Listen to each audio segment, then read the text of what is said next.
घालणं हा अत्यंत धादांत नालायकपणा चालतो. हा आज आपल्या अनुभवाचा विषय आहे. याचा परिणाम असा होतो की आज आमच्या ज्या थोड्याफार सदाचारी वृत्ती आहे थोड्या त्या सदाचारापासून दूर जायला निघाल्या. मग सामान्यतः जसा मी परवा उल्लेख केला होता की आपल्या सगळ्यांच्या मातामौल्यांना असं वाटतं की आमची पोरं सज्जन होऊ नयेत. सज्जन झाला तर नीच होतील, दीन दरिद्री होतील, ती इरसालच व्हायला पाहिजेत, लबाडच व्हायला पाहिजेत, का तर सुखी राहतील. ही सुखाची कल्पना नाहीये. ती कदाचित श्रीमंत दिसतील, श्रीमंत राहू नाही शकत. आज पहा श्रीमंताच्या घरी काय अवस्था झाली ती. तेव्हा पैशानी श्रीमंती येते. खोटी गोष्ट आपल्याला पैसेवाल्याला श्रीमंत आपल्या इथे मानत नाहीत. श्रीमंती मनाचीही असू शकते, अंतःकरणाची श्रीमंती असते, वैचारिक श्रीमंती असते, बौद्धिक श्रीमंती असते, मानसिक श्रीमंती असते. आणि या सगळ्याच्याही पलीकडे समाधान राहतं. ते असं पैशाने तर अशक्य गोष्ट राहते. तेव्हा सांगायचं तात्पर्य असं की संतांना शरण जायला पाहिजे, परंतु संतांना शरण जाण्यासाठी संत आधी ओळखता आला पाहिजे. त्याच्याकरता थोडेसे कष्ट घेतले पाहिजे, थोडासा विचार केला पाहिजे, थोडंसं निरीक्षण केलं पाहिजे. आणि निरीक्षण करायला, विचार करायला आपल्या धर्मामध्ये कुठेही बंधन नाही. आपल्या इथे चर्चेला पूर्ण मोकळीक आहे. आज आपण काय करतो सोडून द्या. आपला धर्म अन्य धर्मीयांसारखा नाहीये की हा श्रद्धेचा विषय, चर्चेचा विषय नाही. आपल्या इथं कोणीही सांगितलं नाही किंबहुना आपली सगळी तत्वप्रणाली जी या उपनिषदातनं जन्माला आली ती उपनिषद म्हणजे चर्चा आहेत. शिष्य गुरु शिष्यांच्या चर्चा आहेत. शिष्याने शंका विचारायच्या, गुरुने त्याचं उत्तर द्यायचं. कारण गुरु ज्ञानी असल्यामुळे त्यांना वेगळ्या शंका नव्हत्याच. शंका विचारल्या ते त्यांच्या संदर्भात मिळालेलं प्रगटीकरण ते उपनिषद आहेत. चर्चा आहेत, शंका आहेत, प्रश्न पडले आणि शेवटी पुन्हा असं आहे हे केलं म्हणून तत्वज्ञान जिवंत पुढं मिळालं. नाहीतर आपलंही पुन्हा एक पुस्तक, एक श्रद्धा आणि एक प्रेषित संपलं. मग त्याच्यातनं हेकटपणाशिवाय दुसरं काही जन्माला येत नाही. आपण जे मोकळ्या अंतःकरणाचे राहतो. आता पुन्हा शिवाय आपणच खातोय तो सोडून द्या, ती आपली नादानी आहे, बाकी काही नाही. की आपण इतके चांगले आहोत की आपल्याला चांगुलपणा कळेल असं झाले. पुन्हा सांगायचा प्रसंग आला, बाबांनो आपण खरंच चांगले आहोत, आपण जातीय नाही, आपण संकुचित नाही, आपले इतके उदार मत कोणाचं नाही, पण आम्हीच जातीय ठरलो, आम्हीच संकुचित ठरलो. आणि अत्यंत घातक गोष्ट कशी असते ते म्हणणारे आमचेच आहेत, कुठे दुसरे नाहीत. कोणी दुसरा परधर्मी आपल्याला शिवाय देत नाही, आमचेच भाऊबंड आम्हाला शिव्या घालतात. तेव्हा सगळ्यात वाईट गोष्ट आहे. त्यांना प्रेमाने समजून सांगायची गरज की बाबा शिव्या घाल. आपल्याला शिव्याची भीतीच नाही, कारण जर माझा पूर्ण विश्वास आहे आम्ही इतके चांगले आहोत, तू किती शिव्या घाल, त्या प्रत्येकाचं उत्तर माझ्याकडे आहे. कदाचित मला माहीत नसेल, माझ्या परंपरेला माहीत असेल, पण उत्तर आहेत, सगळ्याचे आपल्याकडे उत्तर आहेत. तेव्हा आपल्याला माहीत नसतं एवढंच, ती दक्षता घ्यावी लागते, निरनिराळ्या विचारधारा समजून घ्याव्या लागतात. अरे आश्चर्य वाटेल की आपण फक्त ज्या सिद्धांताला मानणारे आहोत तोच सिद्धांत उराशी कवटाळून बसणारी माणसं नाहीत. जर आम्ही अद्वैती असू तर आम्ही शिक्षणाला चारवाक दर्शनापासून सुरुवात करतो आणि जो सगळ्यात पहिल्यांदा शिव्या घालतो त्रयो वेदस्य करतारा हा चांड धूर्त भांडारा हा म्हणतो की जो इतक्या नैग्नीच पातळीवरती शिवाय देतो. आमची गुरु परंपरा सांगते ऐक, शांतपणे ऐकून घे, चारवाक काय म्हणतो, त्याचं मत काय, त्याच्यामध्ये खोट कुठं आहे, ऐकून घे, विचार कर. चारवाकाची घरं पेटवायचा आदेश आपल्याकडे नाही, आम्ही त्याला दर्शन म्हणून मान्य करतो. ठीक आहे, पहिलं तुझं दर्शन, तुझं मत विचारू आणि मग पुढं आमचं बघू, द्वैत करायचं का अद्वैत करायचं. चारवाक दर्शन शिकवलं जातं, पेटवलं नाही घर. आणि पेटवलं नसल्यामुळे आज आम्ही चांगल्या पद्धतीने चारवाक दर्शनही सांगू शकतो आणि अद्वैत सिद्धीही सांगू शकतो. कारण आम्हाला माहिती आहे या मूर्ख माणसांना तेही माहित नाही. ज्याला शिव्या देतात त्याचं स्वरूप काय माहित नाही आणि ज्याचं कौतुक करतात त्याचं स्वरूप काय माहित नाही. कोणीतरी शिवाय देतो यांनी शिवाय देतो, कोणीतरी कौतुक करतो यांनी कौतुक करतो. ही आपली पद्धत नाही. अशी पद्धत स्वीकारली तर नाश आणि घाताशिवाय दुसरं काही व्हायचं नाही, ज्या दिशेने आज आपला प्रवास चाललाय. आणि म्हणून थोडं विषयांतर झालं तरी दुसरा पुन्हा सावध करणं मागच्या शेवटी हे जागरण आहे. तेव्हा हे संतांचं जे काम आहे, जसं परवा आपण प्रभाकरकडनं ऐकलं की मजं निरंतर जागवी, ते जागवायचं काम आहे. आता जागवण करण्याकरता काय करावं लागतं. पूर्वीची माणसं मोठी चांगली होती, भोपाळीने जागवायची, आता गदागदा हलवून माणसं जागे होत नाहीत. काय करायचं, त्याला पाणी ओतावं लागतं. तेव्हा निराळ्या मार्गाने कुठेतरी जागा करावं माणसांनी, जेणेकरून आपण सगळे समाधानी होऊ, अशी ह्याच्या मागची तळमळ असते. आणि म्हणून संतांना ओळखावं. पण तुकोबारांनी एका ठिकाणी स्पष्ट शब्दात म्हणले, नाही संतपण मिळत हे हाटी, हिंडता कपाटी राणीवणी. त्याचा असं कुठे तुम्हाला काही एक मॉडेल सापडणार नाही तुम्हाला की संत याच्याशी ताडून पहा असा असला तर संत नाही. संत बाहेर मिळणार नाही, संतत्व ओळखायला सुद्धा येणार नाही. एके ठिकाणी तुकाराम महाराज म्हणले, अरे संताचा महिमा बहुतो दुर्गम, संताचा महिमा बहुतो दुर्लभ, शाब्दिकाचे काय काम आसे, शाब्दिकाचे काय काम आसे. तुका म्हणे व्हावे अंगेची आपण, गावणे व्हावे तुका म्हणे व्हावे अंगेची आपण, तरीच महिमान कळो येते. किंवा संतत्व जर समजून घ्यायचं असेल तर शब्द छलाने संतत्व मिळणार नाही. संतांविषयीची पुस्तक वाचून संतत्व समजणार नाही. खरं संतत्व जर समजून घ्यायचं असेल, तुका म्हणे व्हावे अंगेची आपण तरीच महिमा न कळू येते. संतत्वाची मोठी ख्यातीच अशी आहे की संतांचा तो महिमा बहुदुर्गम. शाब्दिकाचे तेथे काय काम, शब्दाने काय सांगतो तुम्हाला, शब्दाने आपल्याला काय सांगता येतं, आपल्याला शब्दाने आपण मारे शब्द शब्द शब्द म्हणतो, काय सांगू शकतो आपण शब्दाने, मिळालेला आनंदाने सांगू शकत. एखादा पदार्थ चांगला होतो, कसा झालाय, चांगला झालाय, संपलं, शब्द संपले, मोठा आनंद झाला, काय सांगू शकतो आपण, काहीही सांगता येत नाही, एवढंच सांगतो बस, बाकी काय नाही. काय सांगू तुला, काही सांगताच येत नाही त्याच्याबद्दल. काही एखादं सुंदर दृश्य पहा, एखादं सुंदर पक्वान्न खा, एखादी अनुभूती घ्या चांगली. गोडी साधी गुळाची सांगता येत नाही आपल्याला, गुळाची गोडी कशी हो, खाऊन बघ बा. तू का म्हणे व्हावी अंगेची आपण, पटत नाही म्हणून उदाहरण दिलं. असं कसं असेल, जर अनुभव येतो तो सांगता कसं येत नाही. गुळाची गोडी मला सांगून दाखवा म्हणजे लक्षात येईल तुम्हाला. सगळे गुळ खातो आपण, साखर खातो, दोन्हीच्या गोडीमध्ये फरक आहे, सांगून दाखवा म्हणलं तर त्यापेक्षा तुम्ही थोडंसं गुळ खाणं म्हणजे लक्षात येईल. हा गुळ, ही साखर, हे सांगत नाहीत. शब्द का, शब्दाचं काय काम आहे, शब्दाचं फार थोडं काम आहे. माझ्या अंतःकरणातल्या विचारांचा एक भाग तुमच्या कानाद्वारे पोहोचणं, शब्द संपले. आता कुठंतरी जर सख्य झालं निर्माण, म्हणजे अंतःकरण एक झालं, तर कुठंतरी इथला झंकार तिथं उमटायचा. आता संतत्व कसं कळायचं, आणि म्हणून तुका म्हणे व्हावे अंगेची आपण, ते जर संतत्वही ओळखून घ्यायचं असेल तर आपण संत होण्याचा प्रयत्न करावा. थोडं अवलौकिक गोष्ट आहे हे पुन्हा असं विशेष चक्रापत्ती बघायची की संतत्व आधी कळत नाही, जे कळलं नाही तर व्हावं कसं, आणि झाल्याशिवाय कळत नाही. दोन्ही एकमेकात अडकून ठेवले. याचं महत्वाचं कारण आहे, जर संतत्व थोडंफार कळलं तर जे कळलं ते आचरणात आणा, आणखीन पुढचं कळेल. याचा दुसरा मार्ग नाहीये. तेव्हा जे थोडंफार संतत्व कळेल, संतांचे गुण कळतील. म्हणून संतांचे गुण काय, कशाच्या आश्रयाने संतत्व मोजायचं, कारण संतत्व मोजायची आपली मापन संतांची वेगळी आहेत. तुकाराम महाराजांनीच आपल्या एक आत्मचरित्रावर एक अभंग आहे, कपट काही एक नेणो भुलवायाचे लोक, नेणो भुलवायाचे लोक, नेणो भुलवायाचे लोक, तुमचे करीतो कीर्तन गातो उत्तम ते गुण, उत्तम ते गुण गातो उत्तम ते गुण. नाही वेताळ प्रसन्न काही सांगो खाण खूण, सांगो खाण खूण काही सांगो. आपण त्याचं प्रवचन मोठं छान केलं म्हणून तो सहज विषय एकदम डोक्यात आला की संत काय करतात. तुकाराम महाराजांचा मोठा अभंग आहे. काय म्हणले, मी नाही जडीबुटी चमत्कार उठावठी, काही करत नाही म्हणले, आणि करत नाही म्हणूनच मी बराय म्हणले. नव्हे यांच्या आईसा तुका निरयवासी पिसा म्हणले. याचा मूर्खपणाने आपल्या पायानेहून नरकाकडे चालत जाणारा मूर्ख माणूस मी नाही. तुमचे करीतो कीर्तन गातो उत्तम ते गुण. तेव्हा हे आपण ज्याला संत म्हणतो त्या सगळ्याची निंदा तुकाराम महाराजांनी याच्यात केली. काही अंतर्ज्ञान असलं, काही चमत्कार दाखवले. संतांच्या चरित्रात चमत्कार दिसतात, चमत्कार दाखवणारे संत असतात असं नाही. हे कसं आहे की कावळा काळा असतो, पण काळे असतात ते कावळे असतात असं नाही. जरा उपमा विचित्र सोडून द्या, पण लवकर लक्षात येईल. तेव्हा संतांच्या चरित्रात चमत्कार दिसतात, पण चमत्कार दिसला तरच संत असतो नाही. संतत्व ओळखण्याच्या जागा चमत्कार ही नाही. संतत्व ओळखायची जागा आहे उपदेशाला आचरती जे, उपदेशाला आचरती जे, चित्ती असे समता लाभे सुख शांती चित्ता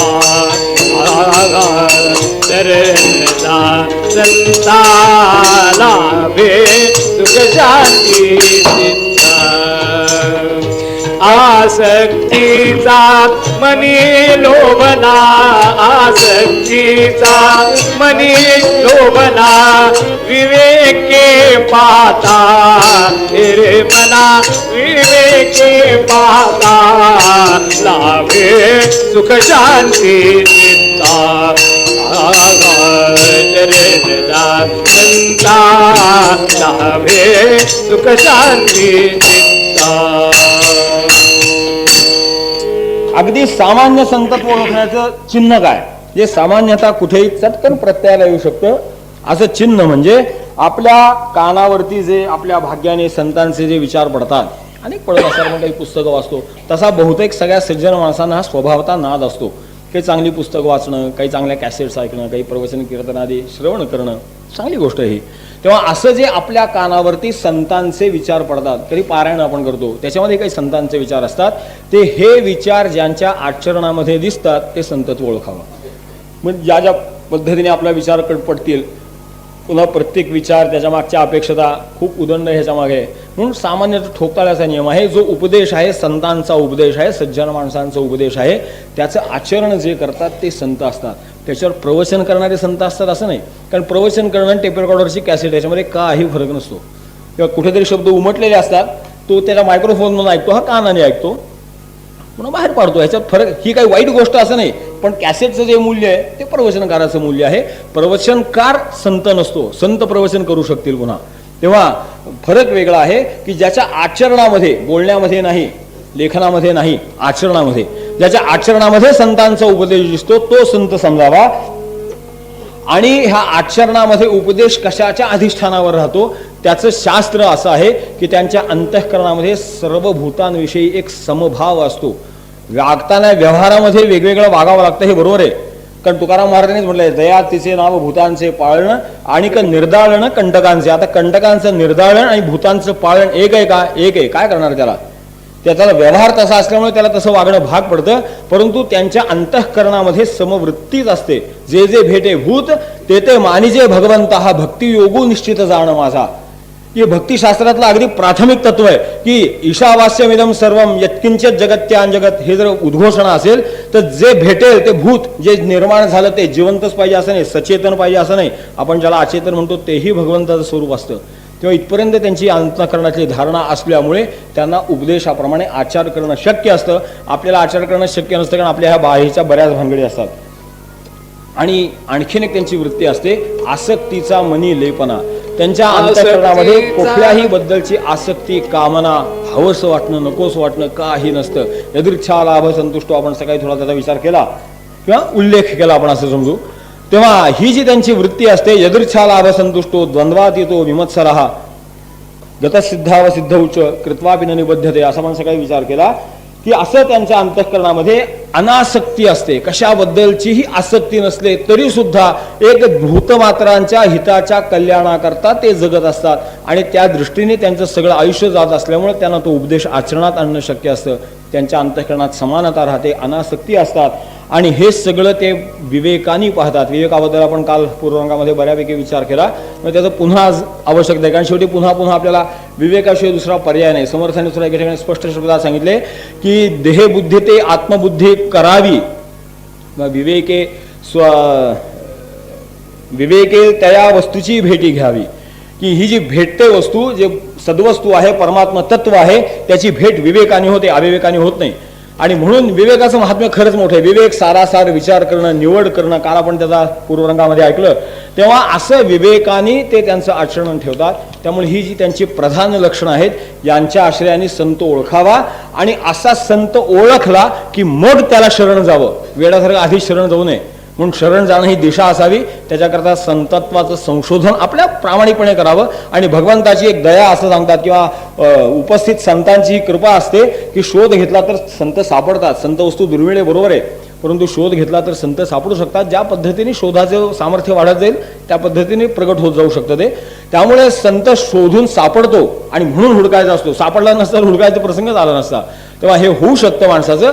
फक्त त्याच्या पूर्वी शरण जाणं थोडं थांबवलं पाहिजे. नाही तर थोडं शरण जावं. नाहीतरी आपण तशी कोण अगदी एकदम शरण म्हणतो तोंडाने काय वाटेल ते. आपली शरणगता थोडीशीच असते. नाहीतरी कारण ते अनन्य शरणाची व्याख्या ज्ञानेश्वर महाराजांची फार अवघड आहे. माझे नि एकलेपण, माझे जाणीचे जो एकपण, तया नाव शरण मध्ये येणे गा. की दुसरा कुठलाही आश्रयस्थान न स्वीकारता एकच एक भगवंत आहे. या तत्वज्ञानाने, या चिंतनाच्या आश्रयाने जो भगवंताकडे जातो तो त्याला शरण जातो. एवढं शरण साधायचं कसं? आपलं थोडं शरण जावं, थोडंसं चालेल तसं. मग थोडा संत ओळखला, थोडं शरण जा. असं करत करत गेलं तर तो विवेक वाढायचा, बोध निर्माण व्हायचा आणि मग संतत्वाचं प्रगटीकरण व्हायचं. असं ज्या संतत्वाच्या प्रगटीकरणाची अनेक प्रकारची ओळख आपल्याला करून दिली. नाहीतरी शेवटी असं आहे की आपल्याला संतोष शिकवले कोणी होऊन खरंच विचार करून बघा. संत काही भगवंताने शिकवलं नाही, संतांचं संतत्व संतांनीच आपल्याला सांगितलं. नाहीतर आपलं करंटे पण खरंच इतकं मोठं होतं की ज्ञानेश्वरांसारखा महात्मा सुद्धा आपण विस्मरणात नेला होता. पुन्हा एकनाथ महाराज जन्माला आले म्हणून ज्ञानोबा राय कळले. ते रामदास तुकाराम जोडीने आल्यामुळे ह्यांनी त्याची ओळख करून दिली आणि त्यांनी ह्याची ओळख करून दिली. आता आज पुन्हा माणसं काय करतात सोडून द्या. तसं संतांची ओळख करून देण्याकरता सुद्धा संतत्वाची गरज असते. कारण पुन्हा त्याला आधार आहे. तुका म्हणे अंगे भावेची आपण तरीच महिमान कळो येते, की संतत्व सांगण्याकरता सुद्धा अंगात काहीतरी संतत्व आणावं लागतं, कधीतरी सदाचाराची कास धरावी लागते. ही ज्यांनी धरली आणि आपल्यापर्यंत आणून पोहोचवली त्यांचं आपल्या दासगणू महाराजांच्या चरित्राचा एक छोटासा प्रसंग, आख्यान छोटंच होतं म्हणून जरा पूर्वरंग लांबवला. म्हणजे काय मनू महाराजांना थोडी काळजी होती की ते पुन्हा फार लवकरही संपायला नको ना, तेव्हा आपलं आख्यान थोडं सुरुवात मोठी करा म्हणली म्हणून जरा पूर्वरंग विस्ताराने लांबवला. बाकी काही नाही. त्यांच्या चरित्रातला एक थोडा भाग की हे संतत्व ओळखण्याकरता, संतत्व अंगी बांधण्याकरता काय करावं लागतं, कसे आचार असतात, त्यांच्या निष्ठा कशा असतात, ते निर्णय काय घेतात. शेवटी आपल्याला अडचण तिथेच असते. ही चरित्र ऐकायची तेवढ्या करता. म्हणजे एक छोटासा कथाभाग त्यांच्या आयुष्यातला सांगतो.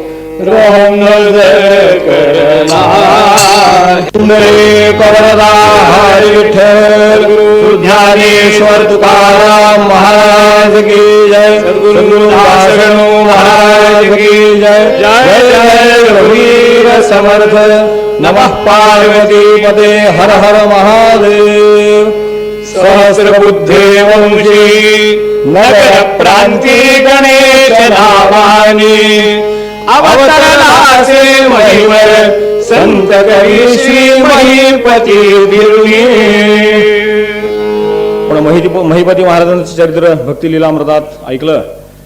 जसं त्या महिपती महाराजांनी संत चरित्रांची ओळख जगाला करून दिली, तसं पुन्हा त्यांच्यामध्ये वर्णन महाराजांनीच केल्यासारखं वैकुंठात पुन्हा एखादी चर्चा झाली असेल की त्या महिपतीनंतर पुन्हा अनेक संत महात्मे येऊन गेले, लोकांना त्यांची ओळख नाही. लोकांना ओळख नाही म्हणजे किती ओळख नाही तुम्हाला आश्चर्य सांगतो. महाराजांनी चरित्र लिहिली म्हणून त्या गादीवरच्या पुढच्या पुरुषांना आपले मूळ पुरुष कोण होते माहिती झालं. नाही त्यांनाही माहित नव्हतं आपले मूळ पुरुष कोण होते, काय त्यांचं चरित्र, काय त्यांच्या कथा महाराजांनी लिहिल्या. म्हणजे तुम्हाला मला सोडा, त्या परंपरेला सुद्धा महाराजांनी सांगितलं.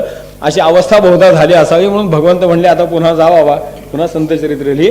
आणि म्हणून जणू पुन्हा महिपती महाराज दादांच्या रूपाने जन्माला आले असं आपल्या इथे वर्णन. आपण एक प्रार्थने म्हणतो. महिपती जणो गमे फिरून भुवरी शोभतो, समर्थ गणदास ते सतत मी नमस्कारितो. महिपती महाराज पुन्हा जन्माला आले.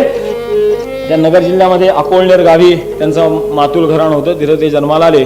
पिता दत्तात्रेय एकनाथ, माता सावित्री पुण्यवंत, तया उदरी जन्मा येत पौष शुद्ध एकादशी. पौष शुद्ध एकादशीला आपण आपल्याला काही पुन्हा सांगायची गरज नाही, एक रीत म्हणून आपण त्यांचा जन्मदिवस सांगतो, आपण उत्सवच त्याचा करतो. तेव्हा मोठा उत्साहाने उत्सव करावा असं त्यांनी म्हणलं, तसं आपण तो उत्सव साजरा करतो. पौष शुद्ध एकादशीला महाराजांचा जन्म झाला.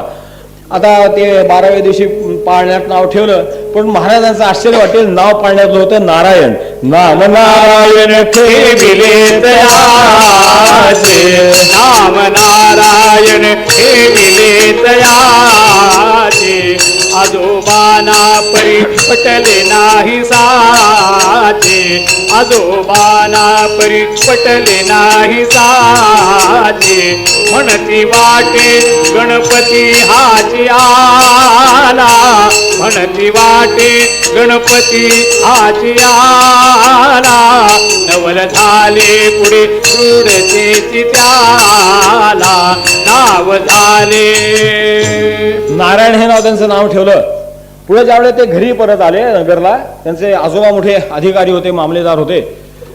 त्यांनी त्यांना पाहिल्यानंतर त्यांची भावना अशी झाली की गणपती यांच्या रूपाने आला.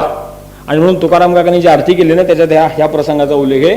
त्याने असं उपमा दिली, शिवपार्वतीच्या जसा गणपती उदरी येऊन या विद्यादाता झाला, तसा दत्त सावित्रीच्या तू येऊन उदरासी, आधुनिक कवीच्या मध्ये मिळवले अग्रस्थानासी. ते जे वर्णन केलं आरतीमध्ये ते असं आहे की यांचं नारायण नाव होतं, पण आजोबांना एक भाव आलं त्यांना असं की हा गणपतीचा अवतार असावा. ते त्यांचे कान बिन लांब होते, भव्य कपाळ उंच होतं, मस्तकावरती शिवलिंग असल्यासारखं होतं, जर आपण त्याचं शिवलिंगांकित शेखरम म्हणतो. आणि म्हणून त्यांना गणेश नाव म्हणायला सुरुवात केली आणि तेच त्यांचं पुढे गणेश दत्तात्रेय सहस्रबुद्धे असं नाव रूढ झालं. आता मामलेदाराचं मोठं घर होतं आणि हे प्रकृतीने अतिशय चांगले होते, खोडकर होते. आता मुलं खोडकर असलीच पाहिजेत किंवा मुलं खोडकर नसली तर ते विकृतीत समजावं. तेव्हा मोठे खोडकर होते, त्यामुळे त्यांच्या खोड्याचं कौतुक व्हायचं. परंतु ते कौतुक थोडं मर्यादेच्या पेक्षा जास्त झालं. त्याचा परिणाम असा झाला, लौकिक शिक्षणी लौकिक शिक्षणी रुचित्या नवती खोड्या बहु अंतरी हे रे मना खोड्या बहु अंतरी झाले कौतुक त्याचे परी झाले कौतुक त्याचे परी हो मामलेदारी मामलेदारी घरी होती की धाक जना अंतरी तयांचा धाक जना अंतरी म्हणून तक्रारी राणी करी म्हणून कुणी तक्रारी ना करी हो कौतुक सरले कौतुक सरले परी अभ्यासी मनरमले ना कधी तयांचे मनरमले ना कधी गुंतुनी काही खेळामधी गुंतुनी काही खेळामधी हो शिकविण्यास शिक्षक नेमियने की घरा शिकविण्यास शिक्षक नेमियने की घरा उपयोग परिणाम झाला त्याचा जरा नाही कळले कुणाकी आहे हा तो हिरा सुलभ नसे की सुलभ नसे की ओळख त्याची पैलू दिसल्या विना दयाचे पैलू दिसल्या विना गुरुकृपे कळले पुढे ते जना गुरुकृपे कळले पुढे ते जना हो लहानपणापासून अतिशय हूड स्वभाव, खोडकर स्वभाव, तर कौतुक व्हायचं. पण मामलेदारी घरी होती, तर थोड्या कमी जास्त खोड्या झाल्या तरी त्या मामलेदाराच्या धाकाने कोणी तक्रारी करायला जात नव्हतं. आता काही दिवस असे गेले, खोड्याचं एक काही वय असते ते संपावं लागतं. पण आता अति लाडके होते, खोड्याचं वय ओलांडून गेलं तरी यांचं ते काय कौतुक संपलं नाही. त्याचा परिणाम असा झाला की लौकिक शिक्षणामध्ये त्यांना रुचीच राहिली नाही. आणि नाहीतर आपलं खरं शिक्षण असंच आहे, बेचवच शिक्षण आहे की. आणि ती योजना अशी केली आहे, काय मला आश्चर्य वाटतं की विद्यार्थ्याला शिक्षणामध्ये कौतुक रुची असूच नाही, न जाणो क्वचित जर रुची निर्माण झाली, ज्ञानी झाला आणि देश समृद्ध झाला तर करा काय, असे होते यांना धास्ती वाटते. तर शिक्षणाचा विटच यावा, शिक्षणाची घृणाच यावी, अशाच पद्धतीचं शिक्षण आहे.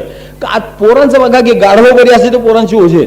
मॉन्टेसरीतलं पोरगं नसते, त्याला क्लास काय, सकाळचा क्लास, संध्याकाळचा क्लास, आणि खेळावं कधी, ते शिकावं कधी, शिकलेलं पचवावं कधी, फुरसतच नाही त्याला. आणि इतकं करून कोणा दिवे काय लागतात, पास होतात माणसं, पदवी मिळतात, पदव्युत्तर अभ्यासक्रम करतात, ज्ञानाची बोंबाबोंब असते, काही येत नसते त्याला. त्याच्या शाखेतलं, त्याच्या फॅकल्टीतलं विचारलं तरी सुद्धा माहित नाही. खूप दिवस झाले हो शिकून म्हणतो. अरे काय शिक्षण आहे का? अशी शिकला कशा करता मग? म्हणजे जे पेशानी शिक्षक आहेत त्यांचीही ओरड सांगतो, विद्यार्थ्यांचं सोडून द्या. जे शिक्षक आहेत त्यांना आपल्या गाईडच्या पलीकडलं शाखेतलं कळत नाही, काय विषयच येत नाही कधी आमचा. दरवर्षी तेच विद्यार्थी बदलून जातात. एक गाईड बाबते आपण वर्णन केलं ना, कधी एकदा वाचिले ते पुन्हा पुन्हा चघळीत राही. काय चघळणारे शिक्षक, विद्यार्थ्यांना रुची यावीच कशी? रुची याला काहीतरी ताजा आणलं पाहिजे की नाही? हे सगळं चघळून चघळून चोथा झालेलं पुन्हा मांडणार समोर. आपली शिक्षण पद्धतीच खरी अशी झाली. तेव्हा महाराजांनी काय करावं त्याला? तर रुची नव्हती, पण आता शेवटी असं आहे की व्यवहार लौकिक काहीतरी सांभाळायला पाहिजे की नाही. म्हणून त्या आजोबांनी काय केलं, घरात शिक्षक ठेवले, त्यांनी शिक्षकाच्याच खोड्या काढाव्यात. आता काय करावं त्याला, कंटाळून गेले काय. मग समज असा झाला, पोरगा उन्हाळ, मंद, असं मंद नव्हता, हिऱ्यासारखे तेजस्वी बुद्धिमत्ता होती, फक्त पैलू पडलेले नव्हते. पण आता पैलू न पडलेला हिरो ओळखणं काही सामान्य गोष्ट नाही, रत्न पारख्याचं काम आहे. नाही तर त्याला पैलू पडून दिसावे लागतात. तेव्हा ज्यावेळेस सद्गुरूची कृपा झाली ते पैलू प्रगट झाले, मग बहु न मते वैभवा विबुध संघही डोलतो, मग ते प्रत्ययाला आलं. तोपर्यंत हा दगडच समजायचे लोक. बरं आता लोक समजायचे ते त्यांच्या मापाने मोजावं माणसाने. त्यामुळे लोकांनी याला दगड समजावं, उन्हाळ समजावं, टवाळक्या कराव्या. आणि बरं असं आहे की काही कुठं आशा असली, पुढं आपला स्वार्थ समाधानी भागेल, आपला स्वार्थ जोपासला जाईल, तर माणसं प्रेम करणार, तर गोड वागणार. उन्हाळ्यावर कोण प्रेम करतो? तेव्हा घरात कोणी प्रेमाने बोलू सुद्धा नाही, सारखी चिडचिड करावी, थट्टा करावी, टर उडवावी, एकही अपमानाची संधी सोडू नये. आता काही दिवस असे गेले, शेवटी असे स्वभाव मूळचा अतिशय महाराजांचा तेजस्वी होता. त्यांना पाहिलेली माणसं अजून आहेत. मी आणखीन त्या स्वभावाचं वर्णन थोडीच करावं, कारण मी पाहिलं त्यावेळी मला न कळत, मी फार लहान होतो त्यावेळी. परंतु त्यांचं जे चरित्र आहे आणि वाङ्मय विशेषतः अतिशय तेजस्वी वाङ्मय आहे. तेव्हा त्यांना ते सहन होऊ नये. आता परिस्थितीच्या रेट्याने काही दिवस गप्प बसले. चिल्लर गोष्टीवरती माणसाने बोलावं, कारण हे उन्हाळ, पैसे मिळण्याची शक्यता नव्हती भविष्यात, कोण पत्रास ठेवतो त्याची. कारण शेवटी त्यांनी जे पुढे लिहिलं ना ते त्यांची अनुभूती होती. खिसा जयाचा गरम तया पुढे नरम तयाच्या बाईल झेवित वचनाला, बाईल झेवित वचनाला, तोच झाला टरकल पुढती पाय ठेवून मीना काला पैसा बघवा. हे जे पैशाचं जी मस्ती स्त्री वर्णन केली त्यांनी लहानपणापासून अनुभवली होती की उन्हाळ बोर्ग आहे, हे उपयोगाला येणार नाही. कोण त्याला प्रेमा आधाराने वागावं. बारीक बारीक बारीक गोष्टीला त्याची चिडचिड व्हावी. एक दिवस कहर झाला, काहीतरी किरकोळ गोष्ट घडली आणि त्यांच्या भाऊजेने का चुलतीने जे तोंड सुरू केलं, अति नीच तू आळशी लाज नाही कशी, नीच तू आळशी लाज नाही कशी, कोण ज्ञाता सवे भटकतोशी, अति नीच तू आळशी लाज नाही कशी. नोकरी ती बरी नाही केली खरी, नोकरी ती बरी नाही केली खरी, फुकट खाशी घरी शुंभ नुसता, अति नीच तू आळशी लाज नाही. आवते आवते घ्यावे तू हे वते, पोट भरण्यास जे जगती पुढती, अति नीच तू नीच तू नीच तू आळशी लाज नाही कशी. अगदी किरकोळ गोष्टीवर एक दिवस त्यांच्या चुलतीने जे तोंड सोडलं त्यांच्यावरती, नीच म्हणले फुकट पोसायला आला इथं आमच्या शेवटी आमच्याच नावावर तुला जगावं लागणारी भीक मागून. आता हे बोलणं महाराजांना सहन झालं नाही. ते ताडकन उठले, म्हणजे शिव्या देऊ नको तू, थांबत नाही घरात मी आता, नाव न घेता तुमचे जगेन जगती नको तुला चिंता. तुझी अडचण तेवढीच आहे ना म्हणले. ठीक आहे म्हणले, मी आत्ता घर सोडतो म्हणले, मी आत्ता घराच्या बाहेर पडतो. आणि एक लक्षात ठेव, मी पण लक्षात ठेवतो म्हणले, यापुढे जे काही माझं होईल ते तुमचं नाव नाही लावणार म्हणले. आता केवळ जन्माला आलो म्हणूनच आडनाव लावीन तेवढंच, काही नाव सांगत नाही. आणि खरोखर महाराजांनी पुन्हा कुठेही त्यांच्या मामलेदारीचा आम्हाला माहित नव्हता, आमच्या परवापर्यंत कोण, आणि आजही माहित नाहीत महाराजांचे नातेवाईक कोण आम्हाला माहित नाही. ते ज्यांनी चरित्रात लिहिले तेवढी नावं फक्त माहिती. परवा एक जण भेटले, महाराजांचे पुतणे होते म्हणे ते, आपल्यालाही माहित नाही. त्यांनीच पुन्हा संबंध ठेवला. ठीक आहे म्हणले, एवढंच तुला वाटतं ना तुमच्या नावावर मी जगेन, मी माझ्या मी जगतो म्हणले, मी तुमचं नाव काय आता पुन्हा घेत नाही. आज झालं, दिलं घर सोडून दिलं. सोडून त्या घरा गेले मित्र ग्रहा, काम धंदा खरा शोधण्याची पहा, अधम चाकरी इंग्रजाची खरी, पोलिसाची तरी घेतली की पहा, मिळे नोकरी शिपयाची तरी, खंतना अंतरी स्थिर बुद्धी असा, श्री गोंद्या असे नोकरीच्या मिसे, उदया येतसे भानुप्राची जसा. आणि दिलं घर सोडून. त्यांचे निसळ नावाचे एक मित्र होते, त्यांच्याकडे जाऊन राहिले. एक दोन दिवस जरा जाऊ दिले. आता शेवटी घर सोडलं, ठीक आहे, पुन्हा पोटा पाण्याचा उद्योग काही, आणि म्हणून जरी अधमपणा असला, शेवटी ते पारतंत्र्याचा काळ होता, ब्रिटिशाची नोकरी काही फारशी प्रशस्त नव्हती. पण शेवटी दुसरा पर्याय काय, आपलं धर्मशास्त्र सांगतं, जर इतकी जीवन मरणाचा प्रश्न आला तर चोरी करणं सुद्धा धर्मी आहे. कारण अशी त्याच्यावर परिस्थिती येणं हे राजाचं पातक सांगितलं आपल्याला, की राज्यात एखाद्या चोराला चोरी करणं हा राजाचा गुन्हा आहे, त्याचं पातक राजाला लागतं. आता करता काय, त्याला नाईलाज होता. म्हणून अधम असली तरी सुद्धा शेवटी त्या पोलिसाची एकदा त्यांनी नोकरी स्वीकारली. त्यालाही पुन्हा विरोध झाले, घरातनं सोडून आता गेले होते ना, आता कुठल्या दरीत मेला का समुद्रात मेला करायचं का होतं. पुन्हा त्यांचंही ते ताण सुरू झाले, पोलिसाची नोकरी करावी हे शोभतं का. आता घराचा बाहेर पडला म्हणा, आम्हाला तुम्ही मेला, तुम्ही आम्हाला मेले म्हणून घरात सगळं झालं. आता त्यांनी पोलीसची नोकरी करावी नाही तर काय करावं, काही करावं. तेही त्यांना पसंत पडलं नाही. आणि म्हणून ते संबंध खरंच संपले, ते संपूनच गेले त्यांचे. पुन्हा ते याही त्यांच्या उपाधीत पडले नाहीत आणि ते यांच्या भानगडीत पडले नाहीत. पोलीसची नोकरी महाराजांनी स्वीकारली, कारण जगण्याकरता दुसरा पर्याय नव्हता, नाही तर चोऱ्या करून जगावं लागलं असतं. त्याच्यापेक्षा बरी म्हणून अधम असली तरी सुद्धा पोलिसाची नोकरी घेतली. आणि त्यांना त्या श्रीगोंद्यापाशी ती नेमणूक झाली, श्रीगोंद्याला गेले. आता नोकरी मिळाली, बरं चांगली पोलीसची नोकरी. आजही माणसं अगदी पोलीसला शिव्या घालणारे असला तरी थोडी मनातनं टरकूनच असतं पोलीसला, ते गणवेशाचं ते सामर्थ्यच येते, त्यामुळे जरा दबदबा होता. बरं व्यक्तिमत्व असं उंच पुरत देखणे होते आधी, तेव्हा एक दबदबा होता. तेव्हा असं दडपण राहिलं नाही कोणाचं, मोकळीक सगळी. आता करतील ती यांचीच पूर्व दिशा, विचारणारे कोण नाही, अडवणारे कोण नाही, अशी ती मुक्तता लाभली. ती क्वचित सुरुवातीचा काळ होता, पचली गेली नसेल काही का असे ना. आणि त्यामुळे कुठलं दडपण महाराजांवर नव्हतं ना. असे त्यांचे सगळे मनाचे जे विचार होते, त्यांच्या ज्या भावना होत्या त्या अशा मोठ्या फुलून गेल्या. दडपण कसले उरले नवते, दडपण कसले उरले नवते, कवित्व सगळे वाट चुके ते, कवित्व सगळे वाट चुके ते, दडपण कसले उरले नवते, नुसती शक्तीन कामी येते, यंत्रणाची गरज असते, मार्ग सांगण्या कोणीच नव्हते, कवित्व सगळे वाट चुके ते, कवित्व सगळे वाट चुके ते, दडपण कसले उरले नव्हते, दडपण कसले उरले. अंतःकरणामध्ये काव्य प्रतिभा निश्चित जागृत होती महाराजांच्या, परंतु परिस्थितीच अशी होती, एकाकी पडलेले होते, पोटापाण्याची सोय लागलेली होती, तेव्हा कशाचं दडपणच उरलेलं नव्हतं महाराजांना. आणि त्यामुळे त्यांची कवित्वाची शक्ती होती ती सगळी प्रगट होत होती, फक्त दिशा चुकत होती त्याची. कारण शेवटी असं आहे की मनुष्याच्या देहाला आले होते, तर मनुष्याचा जो पहिला आवश्यकतेचा भाग आहे की कोणीतरी मार्गदर्शक गुरु लागतो, तर त्या शक्तीचा विनियोग. तेव्हा शक्ती होती, अहो गाडीची चालण्याची शक्ती आहे, दिशा चुकली तर गाडीचा तरी काय, ते दिशा झाली बरोबर तर बरोबर आहे. तेव्हा त्यांच्या काव्याची दिशा मात्र सुरुवातीला थोडीच चुकली होती, कोणी मार्गदर्शकच नव्हता. यांचे हे आपले बस आपले रमते राम होते, आणि त्यामुळे जिथे मन रमलं तिथं त्यांचं काव्य रमलं. पण ते रमलं ते जे आज उपलब्ध नाही तरी सुद्धा त्याची माहिती आहे ती सुद्धा इतकी प्रचंड आहे. काव्य परी